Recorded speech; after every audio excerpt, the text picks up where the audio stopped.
Welcome to Bad at Board Games.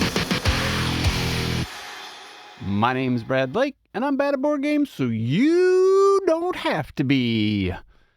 Today, we're going to be talking about El Grande, and to my dismay, no pun included, no pun intended, they did one last week. I had this set up for last weekend, just didn't get to it, and now it looks like I'm copying them. Not true. Although they have the newer version of the box. This is the big box, and we'll go about pricing on the new one versus this one, everything. But stick around. You'll find out what my value rating is for the price, my BGG rating is, what the mechanic rating is, pros, cons, best player count, all those kind of fun things. And if you're not subscribed, help us out. It's my pleading and begging, right? So anyway, what is El Grande? The original publisher, or the original game, was back in 1997, so this one's been out a long time. The current one here was in 2015, current, right? By Wolfgang Kramer and Richard Ulrich. Ulrich? Like Lars Ulrich from Metallica. And the theme is Spain in the 15th century. The Grandes, or the grand ones, were the high nobility. And then we had the caballeros. They also had extensive privileges in Spain. And so you're going out and trying to control the different areas. And they used castles, as they say, to help control the different areas. It's also the 5 tribes. I haven't played 5 tribes yet, so I kind of wonder if that's that whole history as well.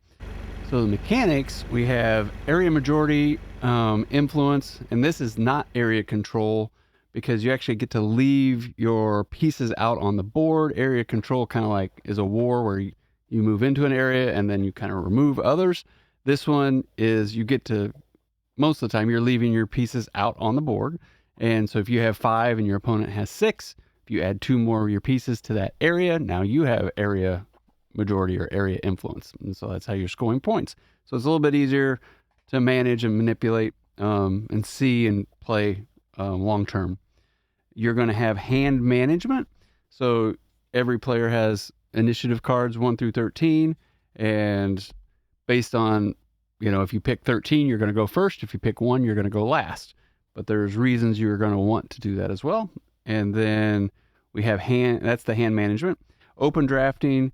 We have 1, 2, 3, 4, 5 sets of cards. The king is always out, and then the rest of the stacks change every round. So there's some variability going on in that, but you're kind of going to want to count those cards and know what's coming up to increase your chances of scoring at the right time. That's the open drafting. And then the turn order action. If I pick 13, that means nobody else in the group can now pick 13, so you get to go first. Likewise, if somebody else picks something like number 9, then you can't pick number 9. And once you've used your initiative card, it kind of goes away from the game. You don't get to use it again. So you're trying to plan on when are you going to go first, when are you going to go last, when are you going to go in the middle. So that's all part of what's going on in the game. And then that gives you that variable phase. So these cards that come out every round, like, change how the game works, and it's just morphing and adjusting as you play, which makes it pretty cool. The game is played over, it's 9 rounds, but every 3 rounds you're going to have a scoring phase, and then that's where the Castillo comes into play. The player count, it's 2 to 5. I don't think it's 6. Yeah, it's 2 to 5. It's going to play about 90 minutes, 60 to 90 minutes. And the best player count for this, I would say the best is 5, but you can easily have fun at 4. Haven't played it at 3. I don't think this would be that much fun at 2. But it kind of gives you an idea. This is definitely one of those games. It's like when you have 5 people, this is a winner. You can also play this on BGA for free. It's been around long enough. It's been up there, and it plays well online as well as on the table. It does not have a solo mode. I think I already said time is like 60 to 90 minutes, and that's even at 5 players. So your player turn, what you're going to do is you're going to try to determine which order you want to go. And you don't know what everybody else picks, but if you were the last person to go in a round, you're going to be able to choose your initiative card first, and then it goes clockwise from there. The way the game works is you're going to have basically a bank of caballeros that are not in play, and then you're going to pick one of these cards, and the lower the card, if you're willing to go last, the more caballeros you're going to be able to take from your bank into your queue. And then, so that's what these cards do. When you see these caballeros on here, they're allowing you to take it from a pool of cards. I think they call them the process, and they're not cards, they're meeples. And then you're going to be able to bring them into your queue. And then once you get to choose, you're going to pick one of these 5 cards that are out here, and every one of these cards has a different number of caballeros on it. So you start with 5 and then go all the way down to 1. Now, just because you're first doesn't mean you're going to pick the one with 5, but these meeples on these cards allow you to take them from your queue and put them out on the board with restrictions, as long as they're around the king. And we won't talk about the shape of the king, but it's there. Big purple wooden king. Anyway, so these cards go from the bank to the queue, and then when you pick these cards that are available for that turn, that tells you how many of your meeples get to go from your queue out onto the board around the provinces of the king. So it makes it really is simple in that instance, and you're going to be able to like look at things, and you can't place meeples where the king is, but if you get the king card, you can then move the king anywhere you want, and you can do this action before or after you place the caballeros. So you may want to put your meeples here, and then you don't want anybody else to go there because the scoring's coming up, so you put the king there, and now that you know you've locked in those 6 points. There's other ones where you get to move your grande, which is the big meeple, and if you have area control, area majority in that section, and you have your grande there, you're going to get 2 extra points. So it's just this real interesting up and down, and every section has different points values, and they have, like, you can change the points value. There's a 7, a 4, and a 2. So if you're first, you're going to get 7 points. If you're second, you're going to get 4 points. And if you're third, you're going to get 2. You can place something on there where it changes it to the best only gets 4 and then 0, 0. Like, so these cards that are coming out can change up and do change up the board. So like this one, you get to place this one out, and you could take one of the highest rated places and make it very, very cheap. I'm getting all over the place. I'm excited. I like this game. It's just, there's no doubt about it. So, and it's simple. And then once you start seeing, okay, it's simple, then how are you going to start scoring? A strong move is one turn, over a course of 2 turns, you play the 1 and go last, and so you can get 6 meeples from your bank into your queue, and then the next turn you play 13, so you go basically 2 moves in a row, but this one you don't get to bring any caballeros from your bank into your queue, but you did that last turn. So then you can go first and figure out, am I going to use the king and get 5 of those caballeros out there, so forth and so on. And that all sounds like great, but then we get to throw in the secret castle. And the castle, instead of placing people out on the board, you can put meeples in here. And you have to say how many you're putting in there, but nobody ever keeps count. 1, 2, 3, 4. And so you forget.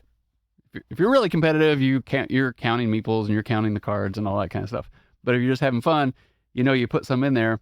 So on the scoring phase, the castle gets scored as well. So whoever has the most meeples in there is going to get 5 points. Whoever has the second most is 3. and won. And then it's not done yet. Before you see how many meeples are in here, you get to pick a province where those meeples are going to go. So you can screw everything up because you can come in at the last minute and be like, bam, 4 meeples in the province you thought.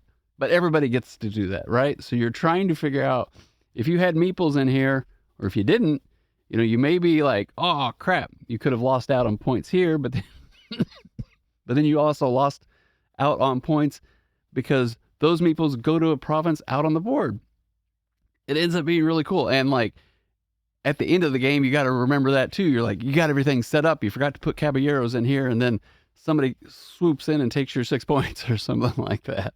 And there are different points in the game where you're going to be having to remove all your caballeros from a region, or somebody's going to like push all your caballeros out from a region, things like that. And then we have the veto card. So you think you're going to come along and I'm first player, but there's a veto card sitting there. And then any time during their phase, somebody can just be like, nope, you're not going to get to do that action. You still get to place your caballeros, but you may not be able to do like the special scoring tile, or you can't move the king, things like that. And so all your best laid plans fail. So I don't know. That was my turn order. That was a big mess, but I like this game. Pros, I like this game.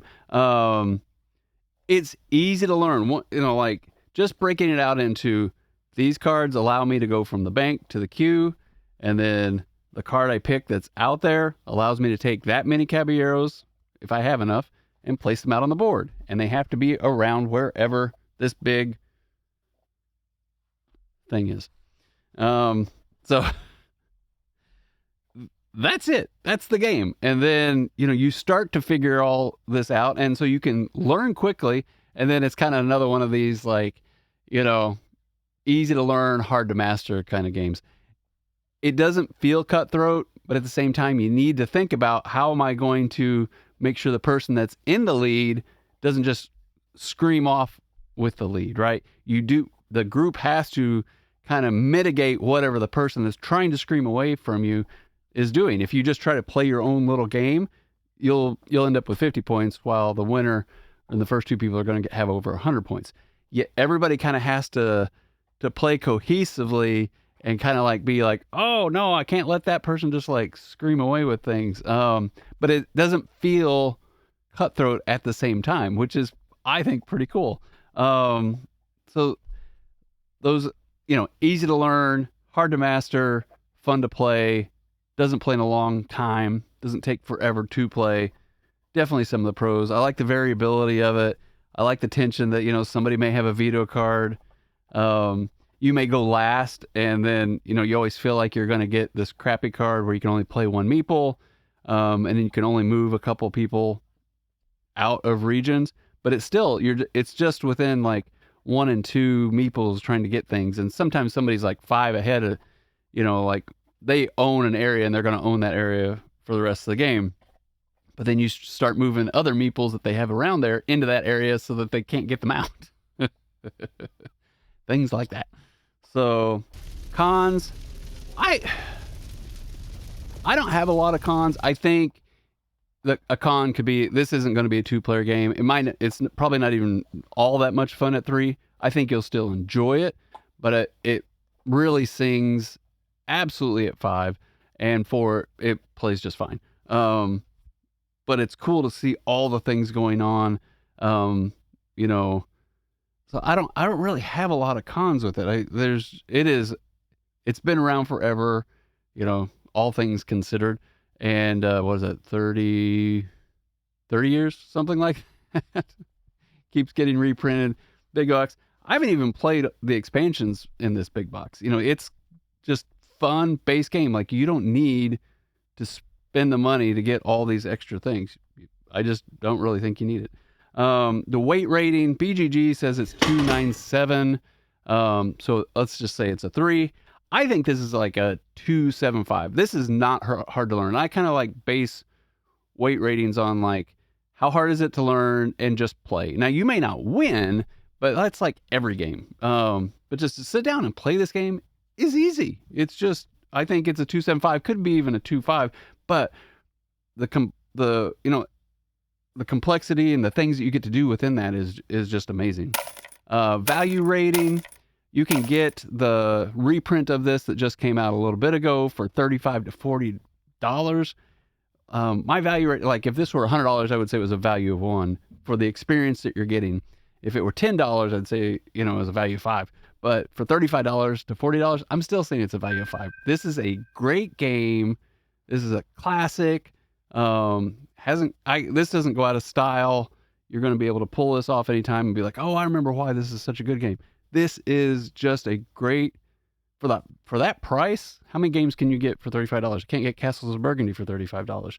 Now they have the big expensive deluxe version. This is a new reprinted version for $35 to $40. This one here, don't go buy this. This on eBay is like $125 to $275. You don't need this. You're not going to play with all the expansions. Just doesn't matter. You're going to love playing this game, pulling it out, making it easy, and just go with it. And then BGG ranking. So the BGG says this is a 7.8. They have 28,000 people that have rated this. And I can see where this is a swingy kind of game.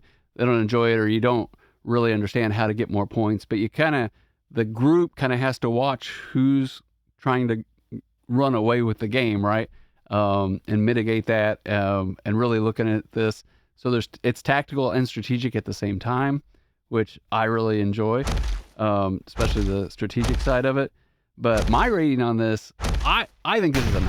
I think this game is great. It had been a long time, I've been wanting to play this game, and then finally Derek had it and brought it over. We played it, and I've been just jonesing on it ever since. Played it a lot, just over and over and over. So my rating is a 9 out of 10. I think this is a great game. I would recommend this game. I'll play this anytime anybody wants to play it. So what do you think? Have you played this? Are you like, no, whatever, not for me, or yep, I love it, or you just kind of fall somewhere in the middle? Do you think it's a 7? I think it's a 9. Do you think it's not a 6? It's not a 5. It's not that low. It's definitely in this. It's a good game. You may just be like, I'll play it if other people want to play it, but this is staple in our industry, I think, in my opinion. But I would love to know yours, because I enjoy talking to you guys and you telling me what I did wrong. Like, subscribe, do all those fun things, and just remember, no matter how you play, whether it's solo, with family, or friends, enjoy whatever you are bringing to the table. Have a great night.